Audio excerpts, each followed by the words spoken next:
There are many more topics that we could have covered in this film, like the claim that this Egyptian relief is depicting a gray alien, which, in more high-resolution pictures, can be seen to be a plant and a vase which is depicted in many other places in Egyptian art. Or this supposed ancient rocket ship sculpture, which according to this Turkish article written in 2003 is a fake. The article quotes the curator of the Turkish museum saying it's about 25 years old and made of plaster. Ancient Aliens goes on to make many more claims throughout their series, but I believe we have covered the best that they had to offer in this film. I could go on to debunk all the other claims that they make, and to a certain extent I will on the Ancient Aliens Debunked website, which I hope to make a hub for this type of information. But the main thing I want to stress is that this is not about ancient aliens getting a few claims wrong here and there, but their main theory still being true. That's not a tenable belief in light of this information. You have seen the unmistakable symptoms of the entire theory being wrong. I would also ask you to take a long, hard look at the authors and speakers and charismatic personalities that led you to believe some of the things that I hope you can now see are wrong.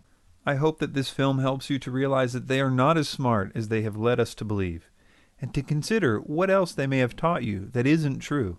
We shouldn't allow ourselves to be taken in by this kind of thing. We must be people with higher standards when it comes to verifying what is true. Do not become enslaved to an authority figure. They should always be willing to direct you to information so that you can do the work and you can check on them. If they don't, you should be suspicious. Again, this is just something that as a professor, as a scholar, I try to get my students to consider and think about, because let's face it, how many of us are really into this kind of stuff? Ancient languages, how many people do that? You get somebody who comes along like Zecharia Sitchin and starts spouting things about Sumerian and Akkadian and Hebrew and whatnot. How many people really have the ability to check up on them? Well, the answer is not many, and it just sounds like a horrible amount of work to gain that knowledge so that you can evaluate what they say, and I understand that.